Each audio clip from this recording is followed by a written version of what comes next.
T'as la tête de l'autre, là, tu ressembles à l'autre de la TV, là. Nathalie. Kevin! Amédée! Nathalie! Madame Termotte! Allô, chef. Nathalie. François Pirette, voilà, tu ressembles à François Pirette.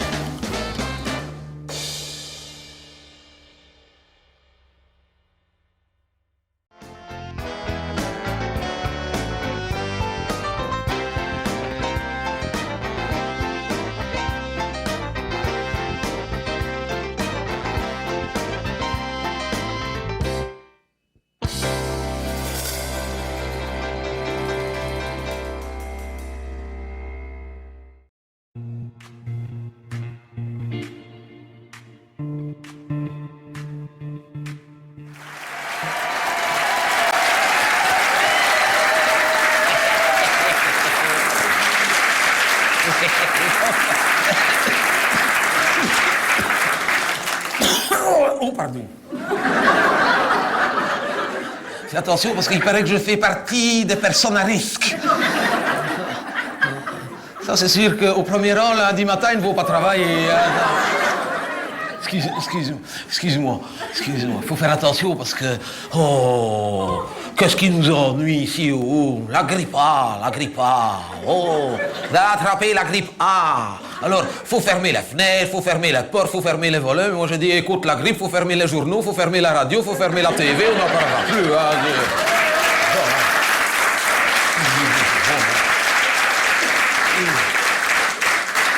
En plus, il nous donne des consignes, on peut même plus tousser comme on veut. Ah non, faut tousser dans sa manche. Oui, je sais bien. Ils sont venus le dire. Faut tousser dans votre manche. Ah ouais, mais pour les jeunes, ça va. Quand tu sens le cadre de tout arriver, hop, ouais, mais ici, on a. Ils doivent anticiper, parce que le temps de lever le bras.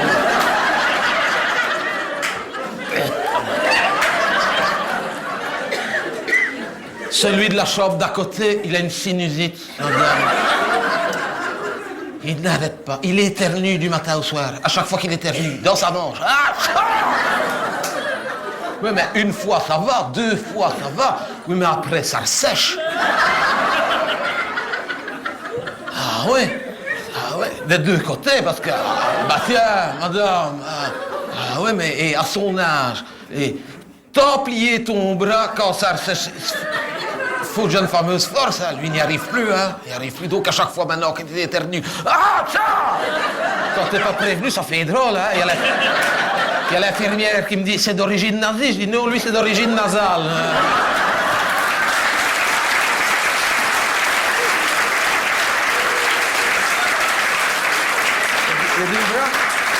Les 2 bras, il ne sait plus le plier, ça a séché. Tu le verrais dans les corridors, il se balade. Tu dirais un géant de hâte, tu sais. Et on dit que la grippe, ça fait maigrir, mais je pense bien. Comment veux-tu manger quand t'as tes bras comme ça? Avec des fourchettes. Donc on lui a donné des pics à brochettes, malheureux. Faut être habile, hein. Avant-hier, on a servi des spaghettis, il est encore à table.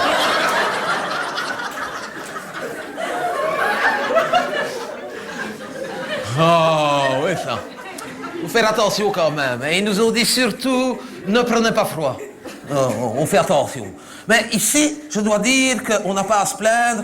Depuis que la nouvelle est arrivée, il y a une nouvelle qui est arrivée l'année passée. La tricoteuse. Oui, c'est la tricoteuse endiablée. On l'appelle la tricoteuse. Quoi? C'est la tricoteuse endiablée. C'est une ancienne tricoteuse et... Elle est encore habile, hein? Et elle tricote à une vitesse, madame. Oh, au début, je croyais qu'elle regardait à la TV un championnat d'escrime. Non, c'est tellement que ça va vite. Mais elle a un problème, cette femme-là. Il ne faut pas rire, elle a un problème. C'est qu'elle perd la tête, elle n'a absolument plus, mais alors plus du tout, la notion du temps ni des quantités. Ah oui, parce qu'on sait quand elle commence à tricoter, on ne sait pas quand elle... Vous riez. Elle a fait un petit pull, elle avait dit un petit pull. À sa fille. Elle l'a eu fini la semaine passée, quand elle est venue l'essayer. Bon, le corps, ça va. Enfin, ça va. Pour un pull, c'est quand même plus proche de la robe de soirée. Et encore avec une traîne, hein. Mais les manches, comment t'expliquer? Tu vois dans Blanche-Neige, le manteau de Simplet. Ben, à côté, c'est un XXS, hein. Elle lui a fait des manches de 4 mètres. Ah oui, madame. J'ai compté, elle a mis facilement un quart d'heure pour les retrousser, qu'on voit au moins le bout de cette... C'est vrai. C'est vrai, je vous assure. Encore, attention, au bras gauche, au bras droit, au moins une demi-heure. Elle avait des manches, madame, le bonhomme Michelin. Rouge, mais le bonhomme Michelin. Elle n'a pas pu rentrer en voiture. Ah non, elle était toute seule à conduire, comment voulez-vous? Ouais, d'ailleurs, pour manger, on lui a prêté les pics à brochettes de mon camarade, parce que... comme ça, hein.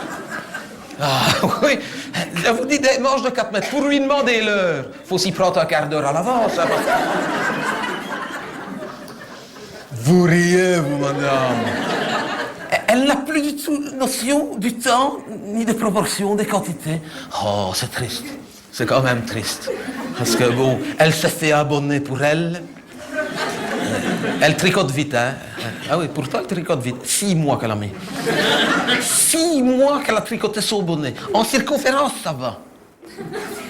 En circonférence. Elle a voulu l'essayer, madame. Pour voir s'il tenait bien chaud, elle est sortie avec... Attention, ici, elle habite au 2e étage. Hein. Au fond du couloir. Hein. Elle l'a mis dans sa chambre. Elle est sortie avec. Elle a fait tout le corridor. Elle a pris l'ascenseur.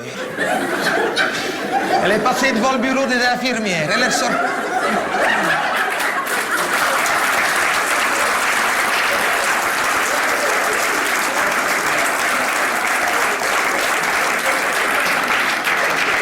Elle est passée par derrière, par le parking réservé au docteur. Elle a passé entre toutes les voitures. Elle a été au fond du jardin, à côté du petit étos qu'il a les canards. Arrivée à la clôture, son pompon était toujours sur son lit.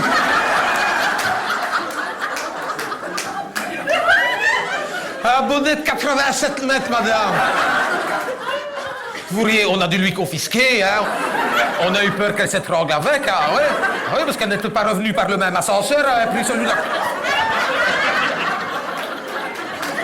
Ah oui, un beau bonnet comme ça. Alors, on a coupé le bout pour ne pas le jeter, on a calorifugé tous les tuyaux du chauffage avec. Et encore, on en a eu 4 mètres de trop. Il y a quelqu'un qui est venu qui m'a dit, votre chauffage, il jouait au standard. Ben non, pourquoi? Parce que rouge et blanc. Et attention, hein, elle est gentille, elle ne demande qu'à tricoter pour les gens. Un jour, elle me dit, mais je ne savais pas encore qu'elle avait ce syndrome. Elle me dit, est-ce que ça vous dirait que je vous fasse une paire de moufles?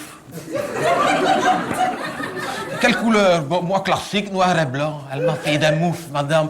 J'en ai gardé qu'une, hein. Donc, j'en ai donné une à mon voisin de chambre. Ah, oui, je dors dedans, c'est un sac de couchage. Oui, mais un sac de couchage avec un pouce.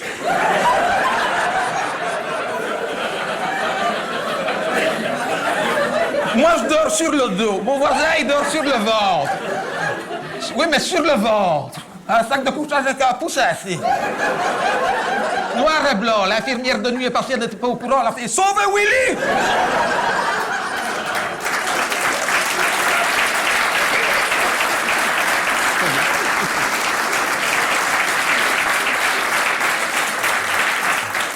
Moi, sur le dos, avec un pouce assis.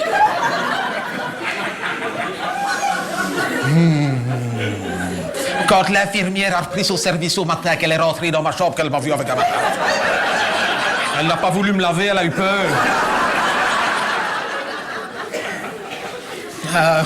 Mais j'avoue qu'on en profite un petit peu aussi, hein, parce que nous, notre salon de la télévision, c'est à la rotonde. C'est une rotonde, c'est tout vitré. C'est là qu'ils ont fait le salon TV. J'ai compté, ça fait 8 mètres de diamètre. On voulait un tapis, on lui a commandé un apron, on l'a eu. Oh, je te dis, elle n'a aucune notion du temps ni des quantités. En tricot, bon, ça a des conséquences, mais ça va encore. Le problème, c'est qu'elle aime bien les animaux. Et elle a souvent des pigeons à sa fenêtre. Et quand elle commence à donner à manger, elle n'arrête plus. Hein. Oui, mais ces animaux-là, tu donnes, ils prennent. Hein. Les pigeons, ils arrivent au 2e. Hein. Ils se mettent. Quand ils doivent repartir, impossible. À chaque fois qu'ils veulent repartir, ils tombent. La fois passée, il y en a un qui est tombé sur la directrice. Oh, elle était méchante. Elle a dit, vous savez très bien, c'est dans le règlement. On ne peut pas tirer les pigeons. Ah non? Ben, qu'est-ce qu'on fait là, nous, d'abord?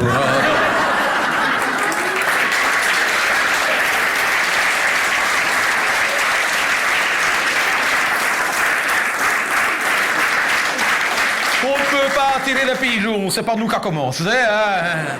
Ça, les pigeons, c'est encore rien. Là où ça a été triste, c'est avec le poisson rouge du réfectoire, parce que... Oui. Bah oui. On avait... Ah ouais, hein, un poisson rouge dans un petit aquarium carré, comme ça, enfin rectangulaire. Ça faisait des années qu'il était là. Un jour, il lui prend l'idée d'aller lui donner à manger. Mais quand elle commence, elle n'arrête plus. Allez. Madame, on l'a démoulée. C'était plus un aquarium, c'était une terrine. On a dû taper dessus pour l'avoir. Hein. Le lendemain, on l'avait au menu. Ah ouais.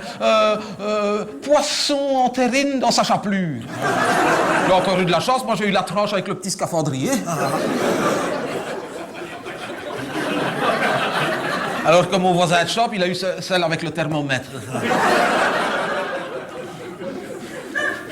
C'est grâce à ça qu'on a vu qu'il avait 42 de fièvre. Hein. Faut faire attention. La grippe A, faut faire attention. Faut quand même faire attention. Hein. Moi, ce qui m'inquiète, c'est que j'ai vu dans le journal que le gouvernement a déjà prévu que si jamais il y a une pandémie de grippe A, pour ne pas paralyser les services publics, ils sont prêts à aller chercher les travailleurs pensionnés. C'est vrai, ici, ils ont déjà commencé. Ah oui, ils sont venus chercher une femme ici qui était dans l'enseignement, professeure de géographie. Heureusement, elle avait gardé tous ses cahiers, tous ses cours de l'époque, elle avait arrêté en 74. Et consciencieuse, elle a préparé toutes ses cartes de la Yougoslavie. Elle a préparé tout un cours sur Berlin-Est, c'est magnifique, c'est bien. Ah, et des photos du Zaïre. Je dis, mais pourquoi tu ne fais pas sur la Belgique? Il me dit, mais je préférerais leur apprendre quelque chose qui leur servirait plus tard. Ah oui, excuse-moi. Ah ouais. Ils sont déjà venus en chercher plusieurs. Ils sont venus chercher un ancien ouvrier de voirie qui travaillait sur les autoroutes. Il avait arrêté en 79. Eh ben, il a été faire une journée. On est venu le chercher. Il m'a dit, Amédée, j'étais ému. Quand il a arrêté le dernier jour, il était en train de reboucher un trou entre Namur et Herstal. Mais un trou assez. Il m'a dit, Amédée, c'est formidable, j'étais ému, j'ai retrouvé mes outils au même endroit.